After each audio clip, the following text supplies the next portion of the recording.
Graças a Deus. Os adolescentes vão sair, Tainara? Thalissa?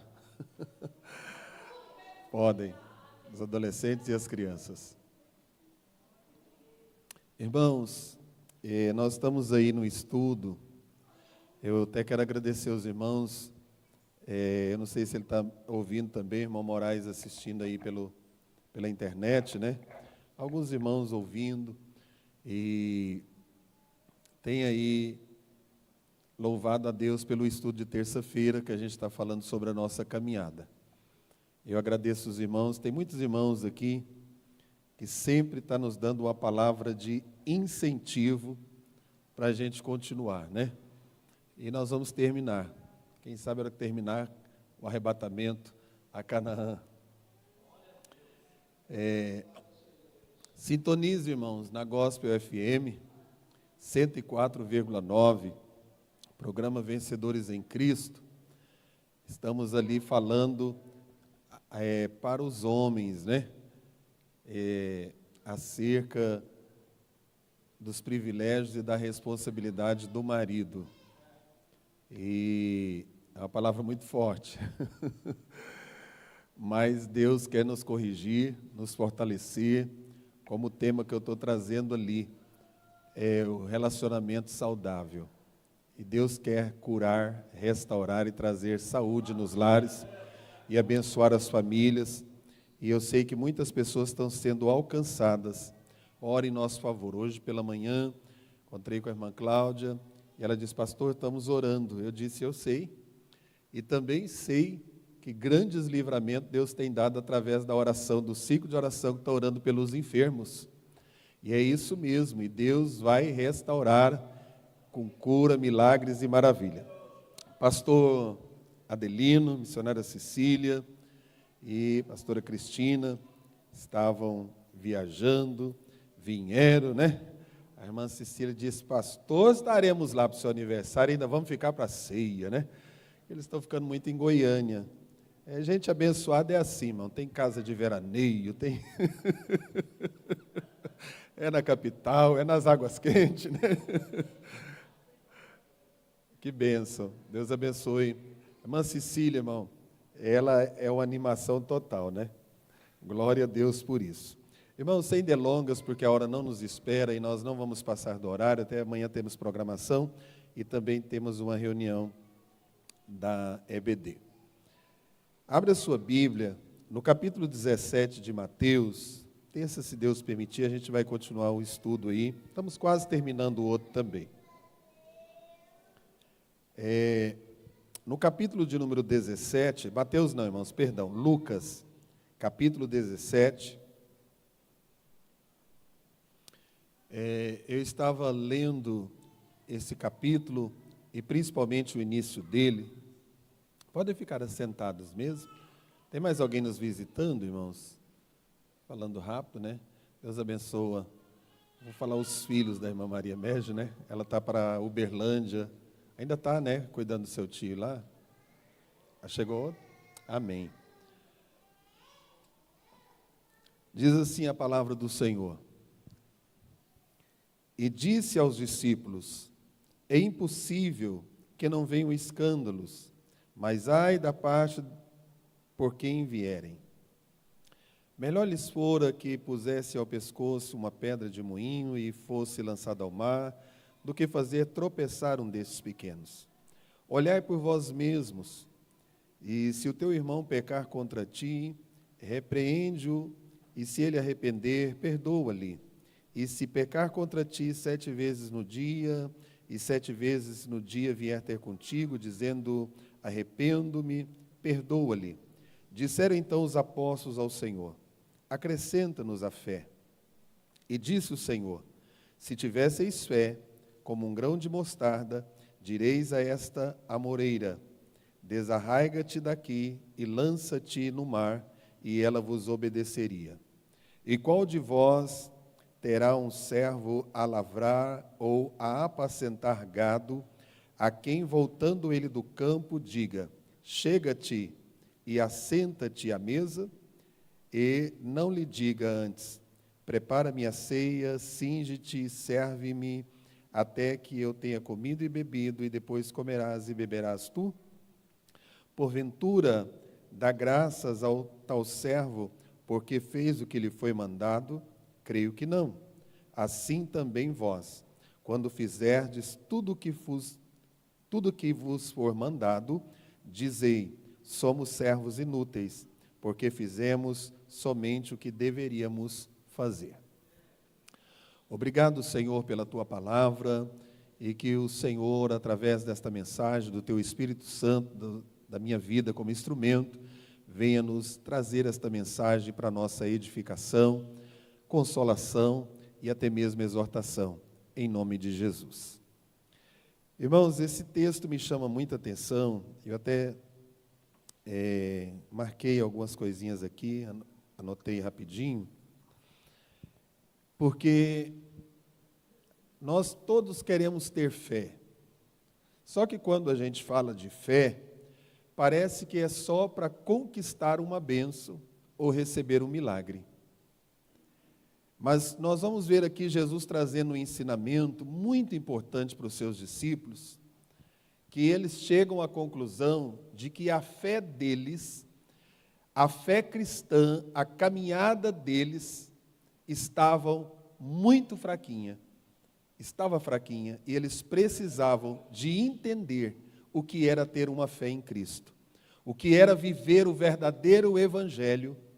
Nós vemos que no capítulo anterior, Jesus traz aqui algumas advertências e principalmente ele traz algumas lições, até mesmo sobre o farisaísmo, sobre o homem rico, o mendigo, e ele mostra que às vezes as pessoas, pelas suas conquistas, pelos seus status, pelas suas posições, elas acham que são tão importantes e que isso lhes dará direito à salvação, ao céu, ou uma vida cristã,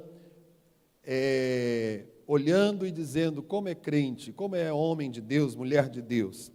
Mas Jesus, ele não queria que os seus discípulos conduzissem a sua vida da mesma maneira da hipocrisia que havia na vida dos fariseus.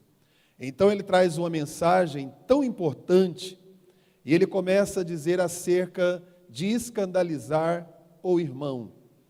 E ele estava mostrando que aquelas pessoas se diziam tão religiosas, mas quando era para praticar, para ter uma vida com Deus, a vida deles não estava condizendo com a verdade que eles pregavam, e por isso muitas pessoas ficavam escandalizadas ao conviver com eles, a ver a ação deles, as atitudes deles, o comportamento daqueles que subiam à casa de Deus, adoravam a Deus, cantavam louvores a Deus, porém as atitudes estavam totalmente contrárias à vontade do Senhor. E Jesus começa mostrando aos seus discípulos, e disse aos discípulos, é impossível que não venha escândalo, ou seja, é impossível não haver no meio da igreja, no meio do povo de Deus, alguém que não vive a verdade, alguém que não tem um coração convertido, alguém que não se rende verdadeiramente, alguém que não dê um bom testemunho. Isso serve para nós também, meus irmãos, para a gente fortalecer a nossa fé e saber que o próprio Cristo diz, é impossível que não haja escândalo. Aleluia. Sempre haverá daqueles que, e ele estava falando daqueles que servem a Deus. Ele não estava falando de pessoas do mundo, ele estava falando de alguém que estava dentro do templo, pregando a palavra, ensinando a palavra, que eram doutores. Ele estava falando disso, alguém que conhecia. Irmãos, e isso nos traz um temor e tremor. Eu posso ser um doutor, um grande teólogo, falar vários idiomas, mas se a minha conduta, se as minhas ações não estiverem glorificando a Deus e ainda matando a fé de alguém, o Senhor repreende aqui mostrando para os discípulos, para que eles não agissem daquela maneira, daquela forma. Deus tem falado conosco, irmãos. Jesus está voltando. Hoje, eu lendo a mensagem, ela mandou ontem, mas eu lendo a mensagem hoje, da nossa irmã Gislene, Senildo, que foram para a Europa, E eles falando, pastor, a coisa não é brincadeira. São tantas situações adversas no Evangelho, a gente mudou agora de lugar, estamos morando no centro de uma outra cidade, e ainda estamos olhando porque até nas igrejas evangélicas não está fácil que a gente está, não que a gente está procurando uma igreja perfeita, mas pelo menos que pareça um pouco com a nossa, a qual a gente era acostumado, que tenha a palavra, que tenha a doutrina e que verdadeiramente tenha compromisso com a oração. Então, irmãos, é o mundo todo, não é só a nação brasileira, não é só algumas pessoas que a gente conhece, mas no mundo inteiro nós estamos vendo a última hora chegando, muitos se desviando da fé, muitos se dizendo cristãos, mas na hora de conduzir a sua vida, a sua caminhada, não estão de acordo com as Sagradas Escrituras. E Jesus, pensando em seus discípulos, porque sabemos que os discípulos eram aqueles que dariam continuidade ao ministério da igreja, à obra de Deus, à igreja primitiva, e eles precisavam estar alinhados com a vontade de Deus. Eles precisavam de seguir os passos do dono da igreja, do Cristo, ao qual morreu pela igreja.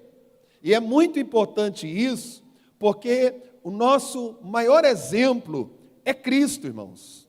É claro que é necessário que na igreja, e é maravilhoso termos na casa do Senhor, pessoas que a gente pode olhar e seguir o exemplo, como Paulo disse, sede os meus imitadores, como eu sou de Cristo.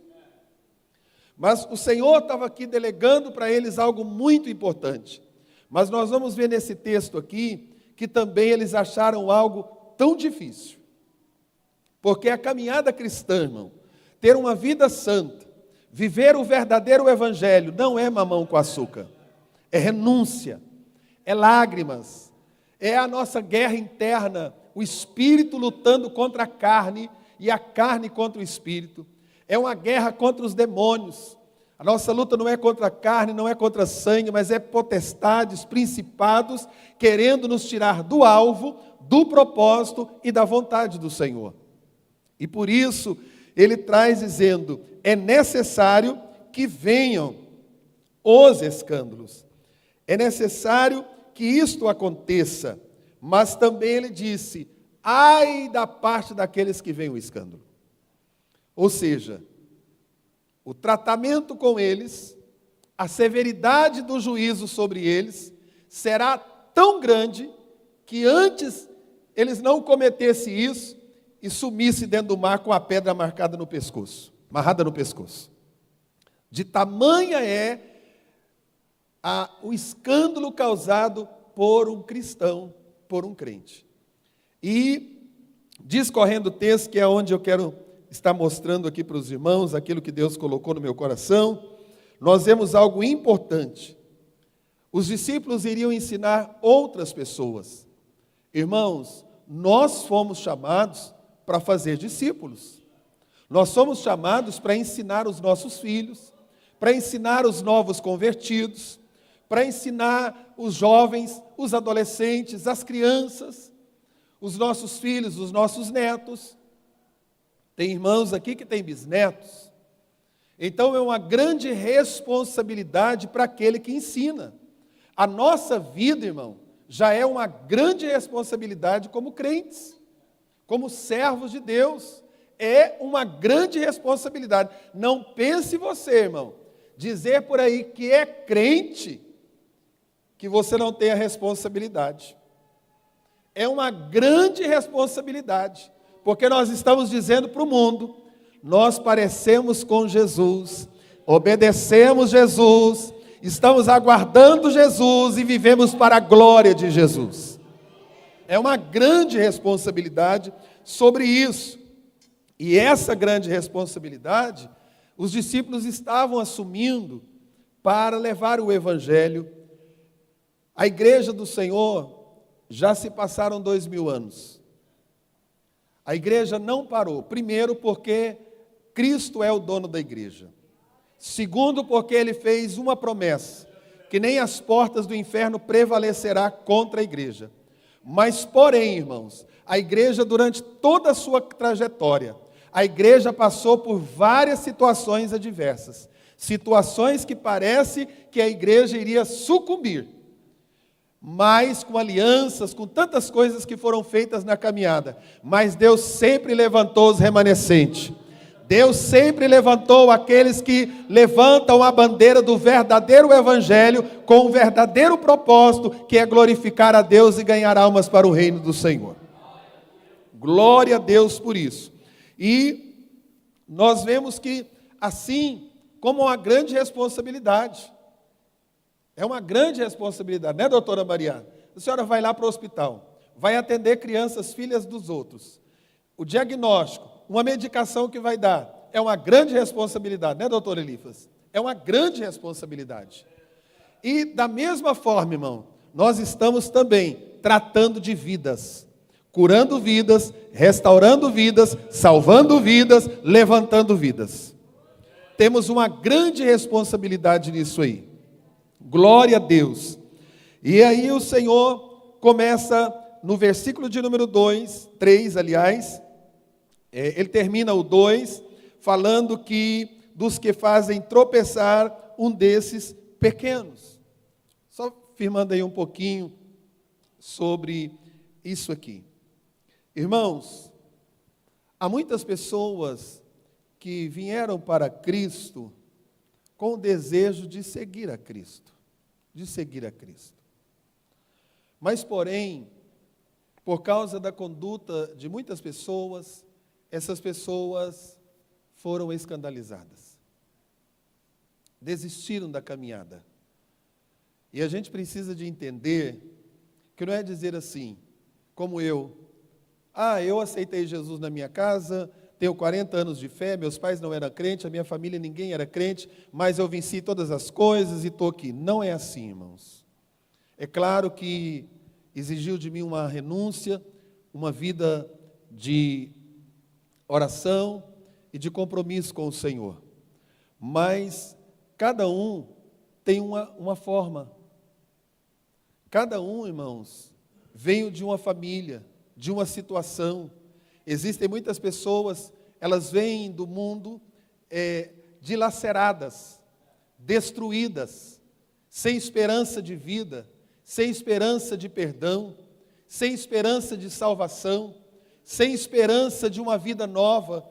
Elas vêm à igreja e muitas vezes a igreja para elas é o último recurso, porque já lutaram em todos os lugares, procuraram de todas as formas a tal felicidade, mas um dia ouviram falar de Jesus e que a presença de Jesus mudava toda a história e vieram para a presença do Senhor. E quando chegam na presença do Senhor, vamos fazer não sei se é uma meta. Vamos fazer aqui nesta noite algo para os irmãos entenderem. Aqui é um hospital. O que você vai para um hospital, o que você imagina que você vai encontrar no hospital, falando em termos de ajuda? Médicos de todas as especialidades. Um vai chegar ali com dor de cabeça, o outro com a perna quebrada, o outro com a cólica de rins. E o que você imagina?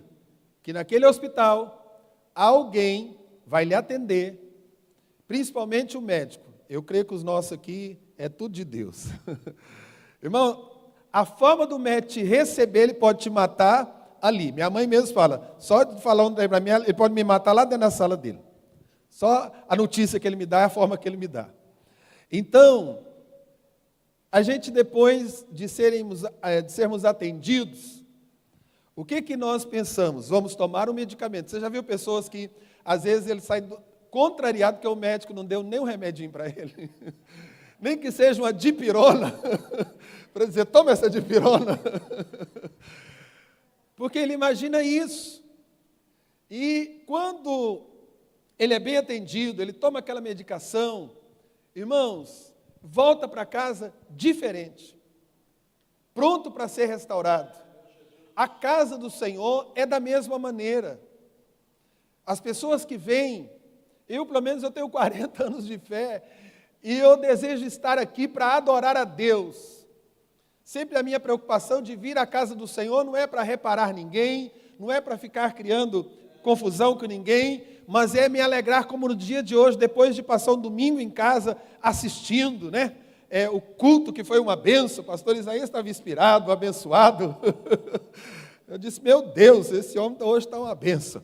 Ele é uma bênção, né? Mas a gente observa, irmãos, algo importante, o pastor Gilmar trouxe sua lição abençoada também pela manhã, então Deus vai trabalhando. Mas o que nós esperamos? Que verdadeiramente esse lugar seja um lugar onde o nome do Senhor seja glorificado. Irmão, aqui tudo é dele, a casa é dele, a minha vida é dele, a sua vida é dele, o culto é para ele, o louvor é para ele, a glória é só dele. É tudo para ele. Se eu cantar sozinho, glória a Deus, mas eu posso cantar congregacional, eu posso dar glória a Deus, eu posso adorar o Senhor, mas uma coisa que eu não posso, irmão, é escandalizar o irmão que está do meu lado. Eu não posso. E eu posso escandalizá-lo com várias atitudes que eu possa tomar. Com várias atitudes.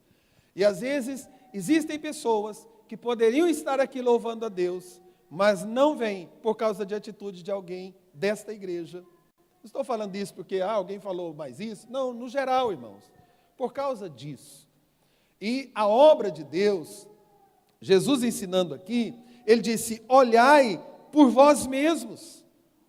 Ele estava dizendo, antes de vocês ensinarem, ou quererem ter uma vida de doutores como os fariseus, olhem por vocês mesmos. Olhem para a vida de vocês. Olhem como está a comunhão de vocês. Irmão, vocês já viram que a gente gosta demais de ficar olhando para os outros. E a gente não olha para nós mesmos, para ver a nossa vida. A gente acha defeito. Irmão, eu fico preocupado quando uma pessoa acha defeito em tudo e em todos. Aí eu já dou o diagnóstico para ele, o defeito está no você. Esse é o problema. Acha defeito na igreja, acha defeito no pastor. Irmão, pode parar e olhar por vós mesmos, porque o defeito está aí e Jesus quer te curar. Essa é a verdade. E quando ele disse, olhai por vós mesmo, Jesus traz uma mensagem mostrando, olha para a vida de vocês. E aí ele vai mexer na área do perdão e da fé. Por isso que eu falei que não é uma fé só, simplesmente de uma cura, de um milagre. E aí ele começa dizendo, se o irmão pecar contra ti, vai lá consertar com ele. Vai lá dizer para ele, irmão, você errou. Irmãos, e às vezes vocês sabem disso. Eu acho que a gente não deve tampar sol com peneira. Jesus está voltando. Às vezes nós não somos sinceros. As pessoas nos feriu, pecou contra nós, e a gente está levando como se tudo estivesse bem, tomando ceia, estando na casa do Senhor, e o coração cheio de raiz de amargura. Cheio de coisas que não agradam o Senhor. Não conseguimos olhar nos olhos daquele irmão, daquela irmã e dizer a paz do Senhor. Às vezes nos casamos, viemos para a igreja, eu estava lendo, porque está falando sobre isso, Pedro, e eu vendo algo importante, e eu achei algo interessante, falando o casal sobe para a igreja como se tudo tivesse bonitinho, vai para a festa como se tudo tivesse bonitinho, e não está. Não há perdão, há uma guerra, há uma contenda, há problemas mal resolvidos, há situações que precisam de ser curadas. Irmão, e não espere Jesus fazer a obra se você não abrir o coração e olhar por você mesmo e dizer, eu preciso de mudar, eu preciso de perdoar o meu irmão, eu preciso consertar com ele, eu preciso me reconciliar para que a minha fé seja fortalecida. É fácil? Não é, irmãos. Não é fácil. A gente dar a mão para quem nos ofendeu. A gente dar a face para quem bateu de um lado. Não é fácil a gente dar também a túnica para quem tirou, né, a capa ou a túnica para quem nos tirou algo. Não é fácil. Mas é isso que o Senhor está trazendo. Ele está dizendo, no meio do meu povo, não é como os fariseus que não têm misericórdia. Não é como os fariseus que não têm perdão. No meio do meu povo, a salvação começa com perdão. É com o perdão Irmão, e é certeza o que eu vou te falar. Se nós partimos da eternidade sem liberar perdão ou consertar, não espere chegar lá, porque não vai entrar no céu. Não vai entrar.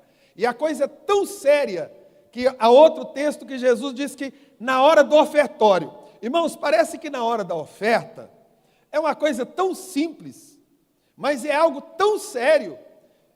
Você já parou? Se a gente realmente, pastor Isaías, fôssemos obedecer, pastor Isaías, pastor Valdir, a palavra do Senhor, eu acho que todo horário do ofertório a gente deveria dizer assim, irmãos, vamos fechar o olho um pouquinho antes da oração para Deus abençoar as nossas finanças.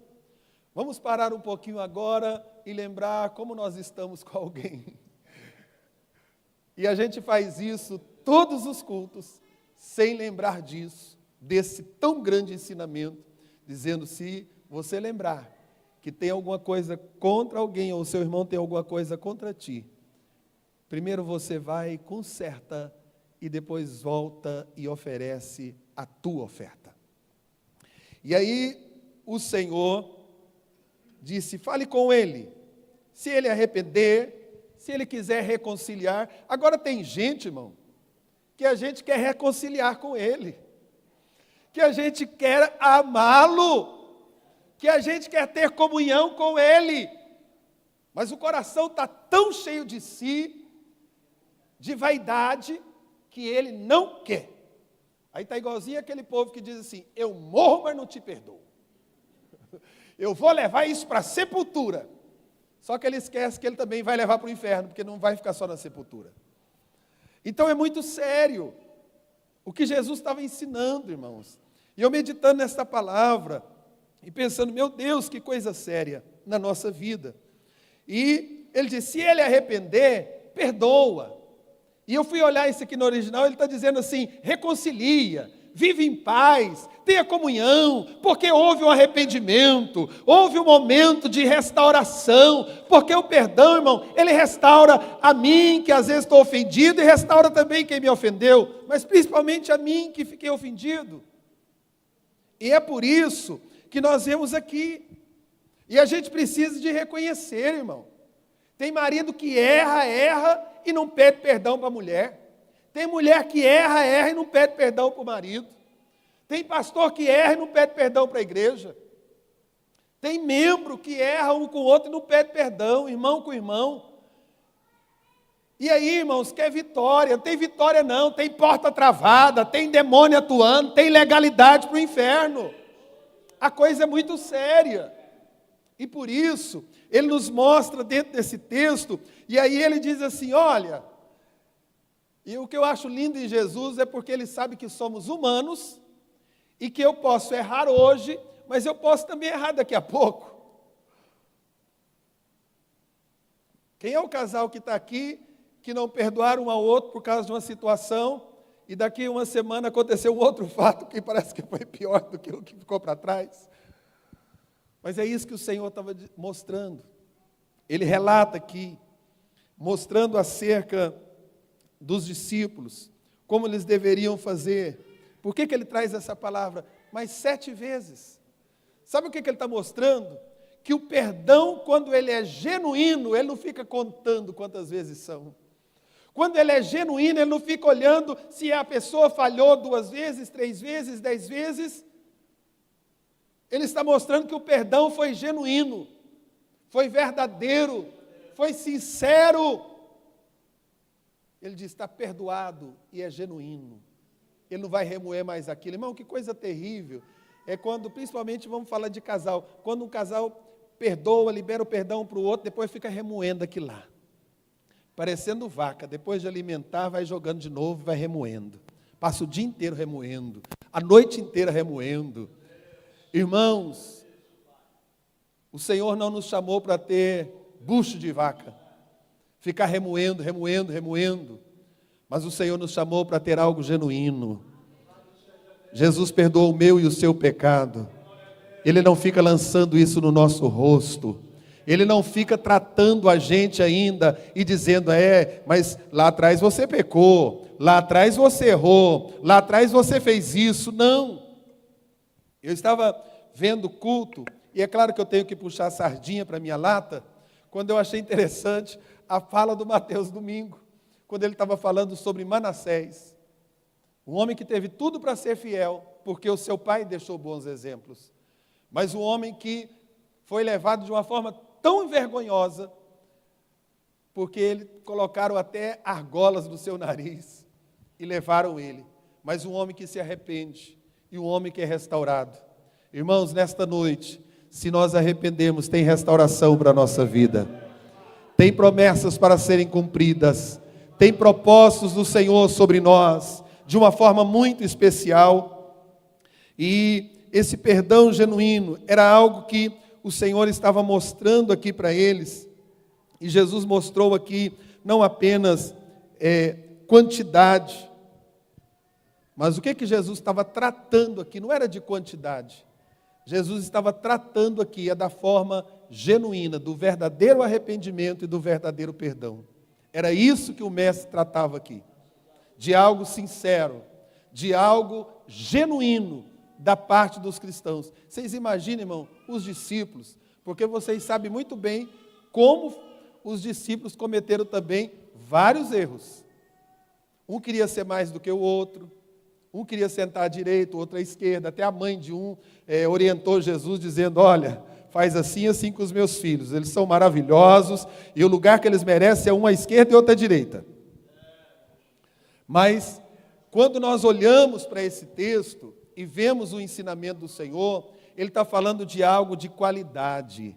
Irmãos, o verdadeiro cristão, ele tem algo de qualidade para oferecer. Ele tem perdão de qualidade, ele tem amor de qualidade, ele tem restauração de qualidade, ele tem arrependimento de qualidade, ele sabe reconhecer também que errou. Ele sabe. A história, a parte mais linda que eu acho do filho pródigo, é quando a Bíblia nos relata que ele caindo em si. Essa parte, ela me deixa maravilhado. Ele mesmo toma a atitude, ele caindo em si. E tem hora que a gente precisa de orar e dizer, Senhor, me faça cair em si, porque parece que eu estou vivendo no mundo das nuvens. Parece que eu estou vivendo num lugar que não é real. Me faça cair em si. E caindo em si, ele disse, eu vou me levantar. Eu vou ter com meu pai e vou dizer para ele que eu pequei contra os céus, pequei contra ele, e já não sou digno mais de ser chamado seu filho, mas se ele me der um lugar com os seus trabalhadores, já estarei satisfeito de ser apenas um servo daquela casa, porque aquela casa é um lugar abençoado. Irmãos, na presença do Senhor é o melhor lugar. É na casa do Pai que tem restauração, é na casa do Pai que tem a verdadeira alegria. Aleluia! Então, os discípulos olharam para o Senhor, eles param o mestre no meio da mensagem. Isso aqui é maravilhoso. Irmãos, quando a gente está alimentando da palavra de coração, a gente caindo em si, a gente vai ver que a coisa é muito mais séria, que a vida cristã é muito mais séria do que a gente pensa, do que a gente está levando ela.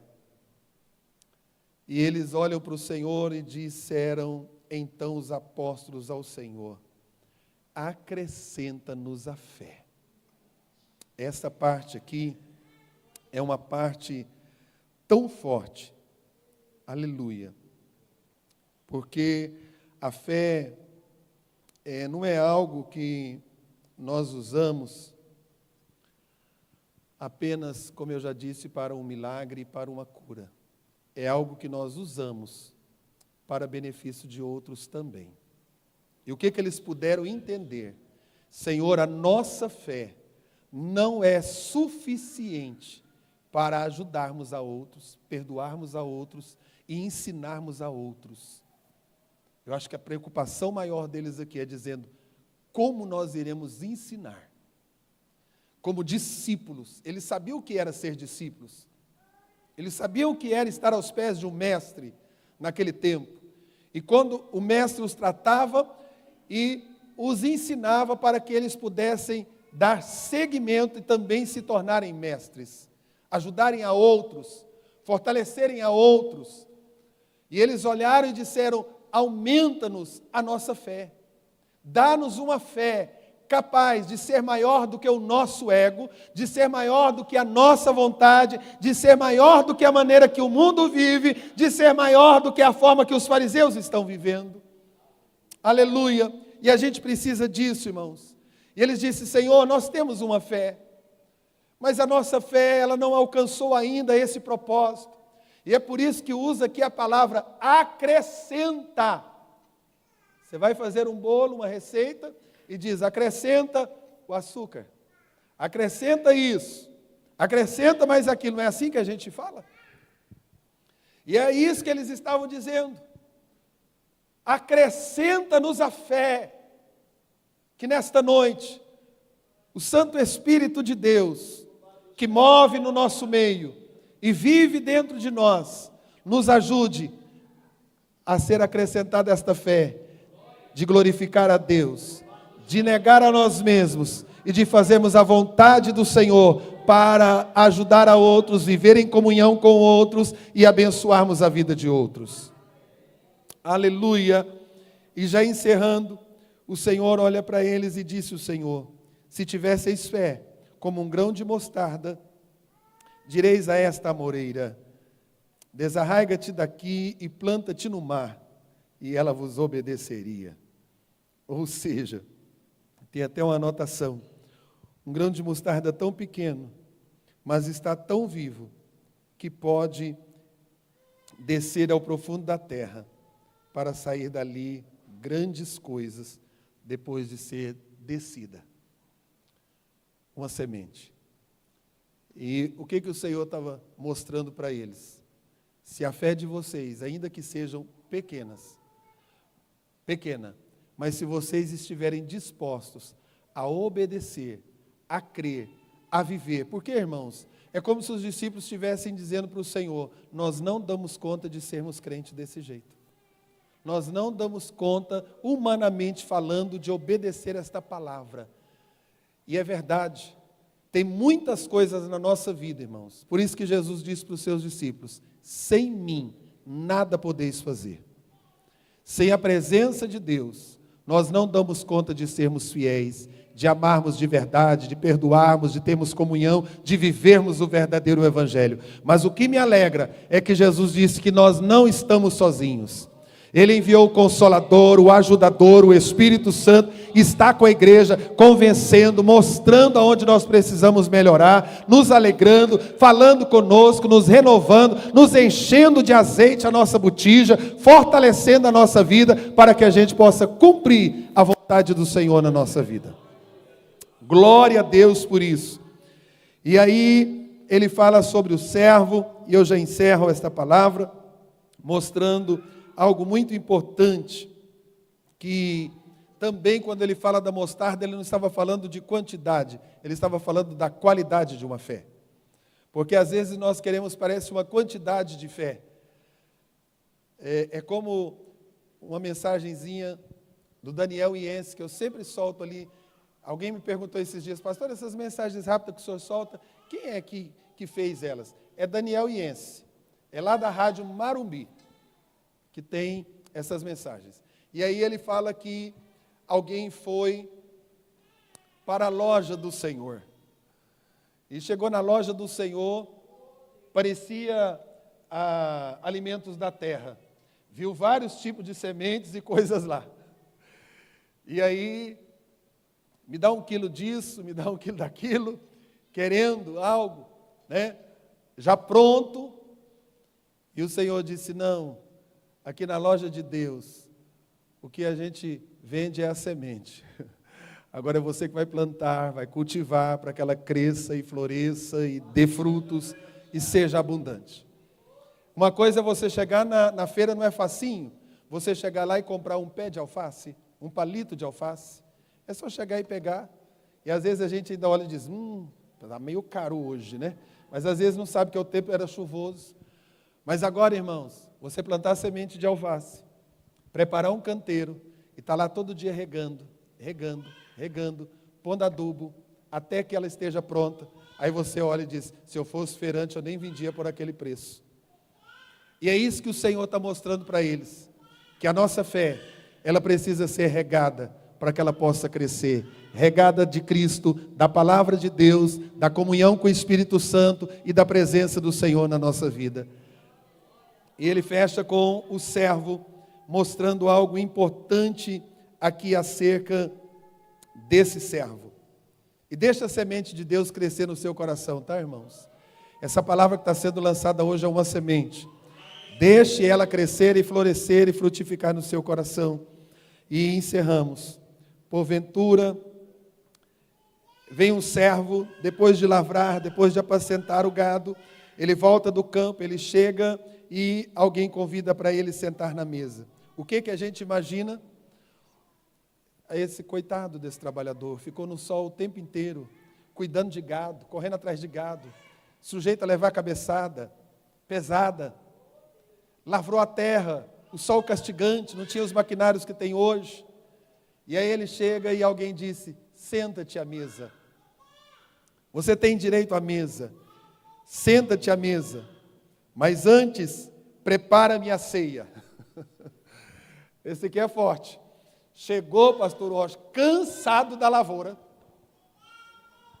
Irmãs, é bom quando vocês vão lá para centro, loja, e resolve as coisas. E aí quando você lembra, missionária Ruth, a senhora lembra que tem que chegar em casa. Hoje a senhora é sozinha, a senhora pode fazer um requentado, alguma coisinha, ninguém vai lhe amolar. Mas que tem uma família, filhos, igual o Felipe, que é bom de garfo, e o Mateus.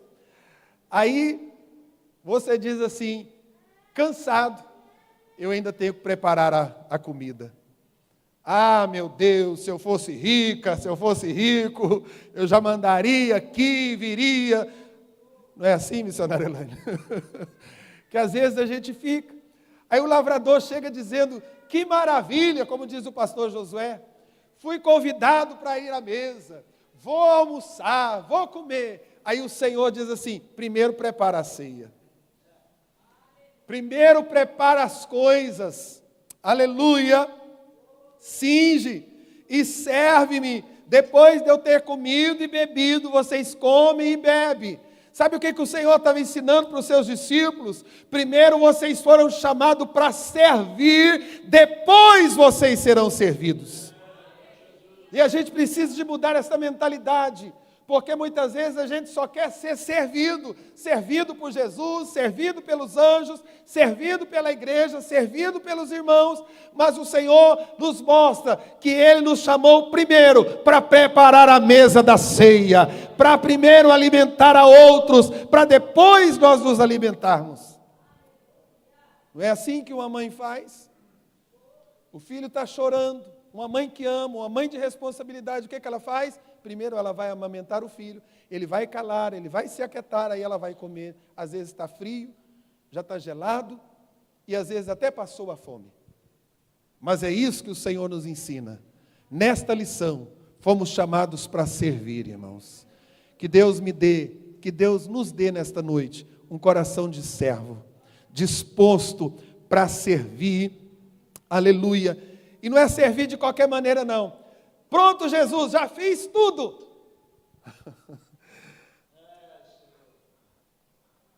Irmãos, tem umas irmãs que são tão abençoadas, esposas também. Às vezes o marido almoçou, aí vem um suco. A visita chegou lá, veio um suco, vamos falar assim. E aí quando pensa assim, não, agora eu já estou tão cheio. Não, peraí, tem mais um docinho. Aí serve mais uma sobremesa. Aí quando vai saindo, diz, não, espera aí, tem um cafezinho, pastor Isaías gosta. Tem um cafezinho. Então, irmãos, fez mais do que você pensar. Vem almoçar aqui em casa. Você pensou, eu vou comer um pouquinho. Mas aí a pessoa prepara a mesa, os talheres, as coisas, e você fica maravilhado. Eu tenho dia que eu falo para minha mãe, não precisa disso não, é só eu e a senhora. Ela fala, não, você veio me visitar. Eu gosto de arrumar, primeiro a gente come com os olhos, depois que a gente vai saborear o alimento. E é isso que o Senhor estava ensinando aqui. Nós somos chamados, irmãos, para fazer o melhor e mais um pouquinho. Quem sabe você pensa, se coloca em pé que eu já vou encerrar. que você já fez muito pela obra, ou que você já fez muito em favor de alguém. Mas o Senhor está nos ensinando nesta noite. Ele disse, põe o último versículo aí, Júnior, passa aí. Vamos ler junto e a gente já ora. Porventura dá graças ao tal servo, porque fez tudo o que lhe foi mandado. Irmãos, parece que a gente olha para Jesus e diz, meu Deus, mas que Jesus ruim, hein? Mas o que ele está nos ensinando? Que às vezes, irmão, a gente só porque fez algo e fizemos de acordo com aquilo que foi mandado, a gente começa a se vangloriar. É isso que ele estava querendo tirar do coração dos seus discípulos. O orgulho, a vaidade. Mas eu fiz. Aqui é só eu que oro. Mas eu já orei. Lembra da Marta e Maria? Senhor, eu estou aqui fazendo, preocupado, e essa aí fica aí. Eu já estou fazendo tudo. Mas ele disse, assim também vós, quando fizerdes tudo o que vos for mandado, dizei, somos servos inúteis. Sabe qual é o sentimento que Jesus está querendo que a gente tenha? Vontade de fazer mais. Vontade de fazer com excelência. De ter oportunidade de servir um pouquinho mais. Às vezes eu fico impressionado com algumas pessoas. São às vezes pessoas deficientes, totalmente sem visão, mas aquela pessoa faz algo com tanta excelência usando as mãos e não vê aquilo que está fazendo. Eu fico admirado da irmã da missionária Ruth. Eu chego ali na feira, eu fico encantado com ela. Irmãos, ela está tão ajeitada, parece que alguém arrumou ela. Ela mesma se arrumou. E ela separando as coisinhas com a mão, com o tato, põe um óculos escuro e ninguém diz que ela é deficiente visual. E vende e compra e eu fico tão maravilhado. E trata a gente tão bem na banca dela. E às vezes outros que têm quase visão de águia e não têm o mesmo talento. Por isso, vamos encerrar esse culto nesta noite, dizendo, Senhor, eu quero ser um servo, que ao olhar para mim, eu possa olhar e ver que eu tenho um potencial, que eu possa fazer mais por alguém, que eu possa fazer mais pela Tua obra, pela causa do Senhor, porque somos inúteis, porque fizemos somente o que devíamos fazer. Que Deus abençoe as nossas vidas, que esta palavra fique marcada dentro de nós, e que esta igreja, irmão, seja uma igreja abençoada,